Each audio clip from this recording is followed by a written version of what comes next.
ମନେ ପକେଇ ନେଇ ଆସିଛ ତ? ସବୁ ମାନେ ୟାକ୍ଟେସ୍ ରେ ମୁଁ ସବୁ ବରି କରି ଆଣି ସେ ପୋଡ଼ା ଗଦା ବେଳେ ପୁରା କଳା ଗଦା ବୁଲେଇ ଦେ ସୁନା ରୂପା ଯାହା ଥିଲା ସବୁ ବରି କରି ଆଣି ଶଳା ଇଚ୍ଛା ହଉଛି ତମ ଗାଲରେ ଗୋଟାଏ କିସ୍ ଦେବାକୁ। କଣ ହେଲା ଦିନ ରାତି ଏତେ କରୁଛ ହେଲେ ବି ତମ ମନଟା ଶାନ୍ତି ହଉନି ନୁହଁ? ଏ କଥାରେ ପରା ଅଛି ସୁନ୍ଦର ତୃପ୍ତିର ଅବସାଦ ନାହିଁ ଆଉ ଯେତେ ଦେଖୁଥିଲେ ନୂଆ ଦିଶୁଥାଇ।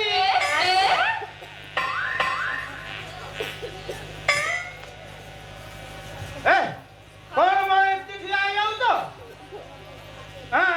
ମନେ ପକା ଏ ବୁଢା ଘରୁ ଆଉ କିଛି ବାକି ରହିଲା ନା ସବୁ ମନେ ପକେଇକି ଆଣିଛ ମ? କିଛି ବାକି ନାହିଁ ସବୁ ନେଇ ଆସିଛି ତମେ ୟା ଭିତରେ କଣ ଧରିକି ଆସିଛ?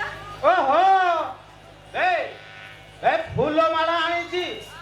ଆଚ୍ଛା ମନ୍ଦିର ତ ନାହିଁ ତମ ଘର ଠାକୁରକୁ ସାକ୍ଷୀ ରଖି ତମେ ଗୋଟେ ମୋ ବେକରେ ଗଳେଇବ ଆଉ ମୁଁ ଗୋଟେ ତମ ବେକରେ ଗଳେଇବି। ଶଳା ବୁଢାକୁ ଆଜି ଠିକ ନାମ ଦବା ବେ। ହଉ ତମେ ଆଗେ ଗଳେଇବ ନା ମୁଁ ଆଗେ ଗଳେଇବି ମ? ଓହୋ ଶଳା ବୁଢାକୁ ଆଜି ନାମ ଦେଇଛେ। ତମେ ନା ବରବେଶରେ ବହୁତ ସୁନ୍ଦର ଦେଖାଯାଉଛ ମୋ ମନ କଣ ହଉଛି ଜାଣିଛ? କଣ କହୁଛି ମନ ବେ? ତମ ଗାଲରେ ଗୋଟେ କିସ୍ ଦବାକୁ। ମନ ଯେତେବେଳେ ହଉଛି ଫଟାଫଟ ଦିଅ। ଶଳା ଏତେ କିସ୍ ଦେଲ ମୋର କିଛି ନାହିଁ। ଶଳା ଗୋଟେ କିସ୍ ଦେବି ଦେବି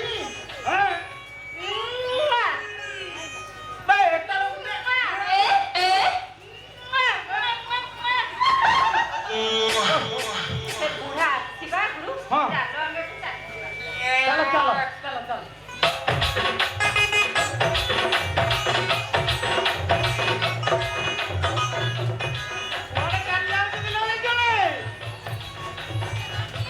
ମୋ ବର ସାଙ୍ଗରେ ତାଙ୍କ ଘରକୁ ଯାଉଛି।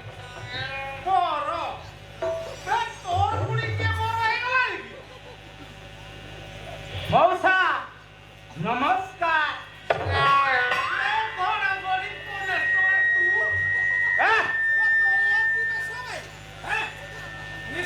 ବିଜୁଳିକୁ ମ୍ୟାରେଜ କରିଛି।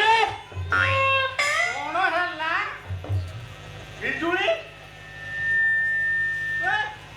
ଫସଲ ଜଗିବାକୁ ଆସି ଶଳା ଜମିଟାକୁ ନିଜ ନାଁରେ କରିଦେଲା। ତମ ପାଖରେ ଏମିତି ପଡି ରହି ଯୌବନର ସ୍ଥାନ ପକେଇ ଦେଇଥାନ୍ତି। ମତେ ଦେଖିଲ ସିଏ କେମିତି ଅଳ୍ପ ଦିନର ଫିଗରଟା ପୁରା ଚେଞ୍ଜ କରିଦେଇଛନ୍ତି। ଆଉ ଶଳା ପ୍ରକୃତରେ ଆଜି ମୁଁ ଜାଣିଲି ଶଳା ଧରମ ଭାଇ ଗୁଡାକୁ କେବେ ବିଶ୍ୱାସ କରିବ?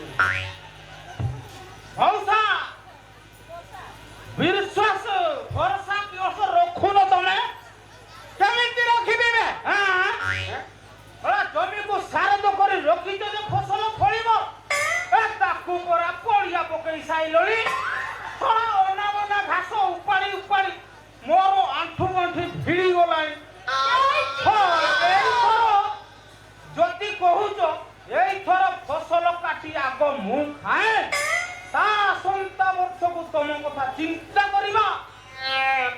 ହେଇକି ବିଜୁଳି ତମ ଭିତରେ ଯଦି ଭାବ ଦିଆ ସରିଯାଇଛି ତାହେଲେ ଆଉ ଅଟକେଇ ହବନି। ତମେ ଦି ଜଣ ଗୋଟେ କାମ କର। ସବୁଦିନ ଏ ବୁଢା କଥା ଆଉ ଶୁଣିବ ମୋ ବର ଘରକୁ ତମ ପାପ ଅର୍ଜିତ ଯେତିକି ସବୁ ଧନ ସମ୍ପତ୍ତି ନେଇକି ଯାଉଛି। ରାସ୍ତାରେ ଗଲା ବେଳେ ଅନାଥ ଆଶ୍ରମ ଦେଇଦେବି। ତମକୁ ଛାଡ଼ିବିନି ମୁଁ ତମକୁ। ଆଉ କଣ ଭିଟିକି ଧରିବ? ହେଇକି ବିଜୁଳି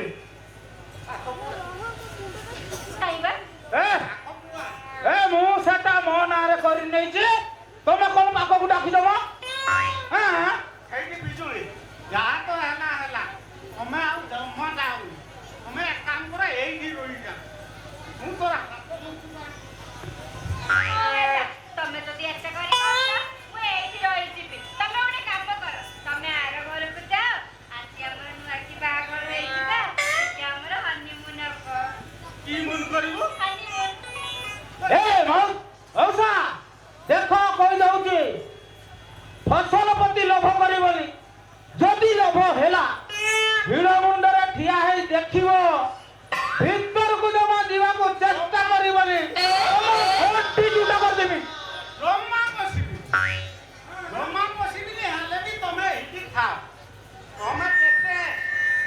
ଦିଆନି ଆହୁରି ତ ହୁଅ ମୁଁ ଚାଲିଲି ଆମ ହରିମୁନଟା ଅଟକେଇ ଦଉଛ କଣ ଏଥର ଆମ ପାଇଁ ସବୁ କଲା ଆଉ ପ୍ରେମ ହବ ଖୁଲ ଖୁଲା କହିଲ ତୁମେ ଜମିଲା ରହି